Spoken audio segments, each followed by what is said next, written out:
இன்றைக்கி மதுரை ஸ்டைலில் மீன் குழம்பு செய்ய போகிறோம். நாங்கள் இன்றைக்கி 1.5 கிலோ மீன் எடுத்துருக்குறோம். அதுக்கு ஒரு 2 கரண்டி மல்லி எடுத்து வறுத்துக்கலாம்.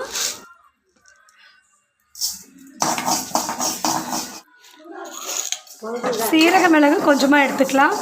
காரத்துக்கு தகுந்த மாதிரி காஞ்ச மிளகாய், சின்ன வெங்காயம் 1/2 கிலோ பொடியாக கட் பண்ணி எடுத்துக்கலாம். ஒரு 10 பல் பூண்டு நாம் இந்த வெங்காயத்தோடு சேர்த்து வதக்கிக்கலாம். நம்ம எடுத்து வச்ச சீரக மிளகையும் வறுத்தரலாம். நம்ம மிளகாயும் வறுத்தரலாம். கொஞ்சமாக வெந்தயத்தையும் வறுத்துக்கலாம். அதுக்கு பிறகு கொஞ்சம் கருவேப்பிலையும் வறுத்து வச்சுக்கலாம்.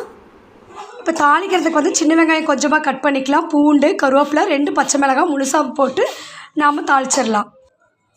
மீன் வந்து நம்ம இந்த குழம்பு மீனை நல்லா க்ளீன் பண்ணிவிட்டு புளியை சேர்த்து கொஞ்சமாக உப்பு சேர்த்து நாங்கள் பரட்டி வச்சுருக்கோம். இந்த புளியில் நல்லா ஊறிச்சுன்னா குழம்பு நல்லா டேஸ்ட்டாக இருக்கும்.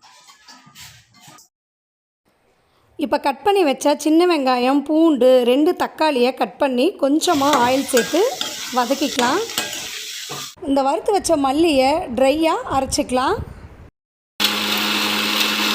நம்ம இப்போ பாருங்கள் அரைச்சிருக்கிறோம். நல்லா இந்த அளவுக்கு நம்ம அரைச்சதுக்கு பிறகு தான் நம்ம வதக்கி வச்ச வெங்காயத்தை சேர்த்து அரைக்கணும். ஒரு 1/2 மூடி தேங்காயை நாம் துருவி எடுத்துருக்குறோம். இதை நம்ம அரைச்சி பால் எடுத்துக்கலாம்.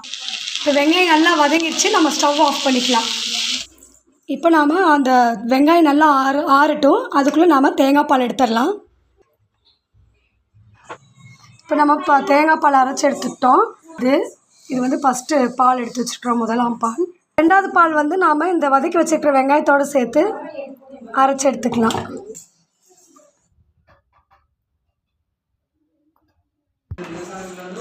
நம்ம அரைச்சி வச்ச பொடி ஃபஸ்ட்டு சேர்த்துக்கலாம்.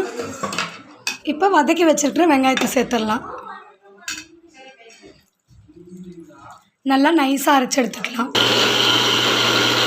கொஞ்சமாக மஞ்சள்தூள் சேர்த்துக்கலாம். இப்போ எல்லாம் அரைச்சாச்சு. இப்போ குழம்பு தாளித்து விட்டுக்கலாம். அது இட்லி பாத்திரத்தை அடுப்பில் வச்சுருக்கோம். ஒரு 3 கரண்டி நான் ஆயில் சேர்த்துருக்குறேன். ஏற்கனவே வெந்தயத்தை வறுத்து பவுட்ரு பண்ணி வச்சுருக்கோம்.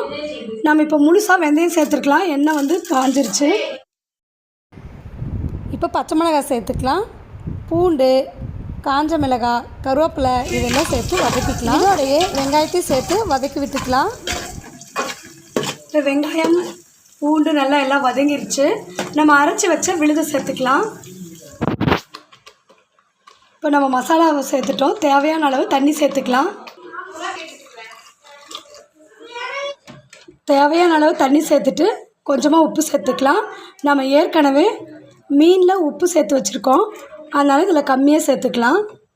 பத்தலைன்னா நாம் செக் பண்ணி பார்த்துட்டு சேர்த்துக்கலாம். இப்போ இந்த அளவுக்கு தண்ணி சேர்த்துருக்குறோம். இது நல்லா கொதித்து பச்சை வாசனையெல்லாம் அடங்கட்டும். அதுக்கப்புறம் நம்ம மீன் சேர்த்துக்கலாம். இப்போ பச்சை வாசனையெல்லாம் போயிட்டு நல்லா குழம்பு கொதிக்குது.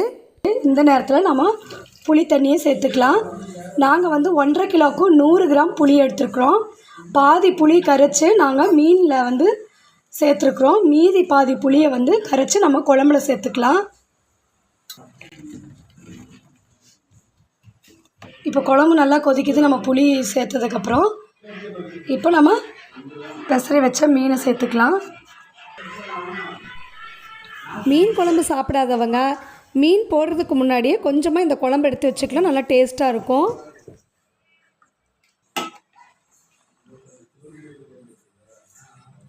நம்ம மீனை சேர்த்ததுக்கப்புறம் கிளறி விடக்கூடாது. இது அப்படியே நல்லா வேகட்டும். அதுக்கப்புறம் நாம் சாப்பிட்டு பார்க்கலாம் எப்படி இருக்குன்னு. மீனில் தனியாக புளி ஊற்றி பெசரி வச்சதுனால மீன் பாருங்கள் உடையாமல் இருக்குது.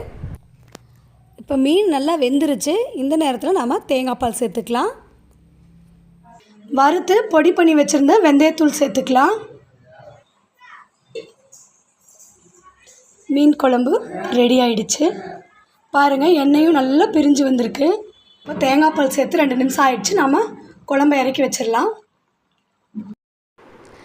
இப்போ மதுரை ஸ்டைல் மீன் குழம்பு ரெடி ஆகிடுச்சு. அப்புறம் என்னங்க, இந்த வாரம் நீங்களும் ட்ரை பண்ணி பார்த்துட்டு எனக்கு கமெண்ட் பண்ணுங்கள். உங்கள் ஃப்ரெண்ட்ஸ்க்கும் ஷேர் பண்ணுங்கள், லைக் பண்ணுங்கள். புதுசாக இப்போ தான் என்னோடய வீடியோ பார்க்குறீங்கன்னா கீழே இருக்கிற ரெட் கார்டு சப்ஸ்கிரைப் பட்டனை கிளிக் பண்ணிவிடுங்க. நன்றி.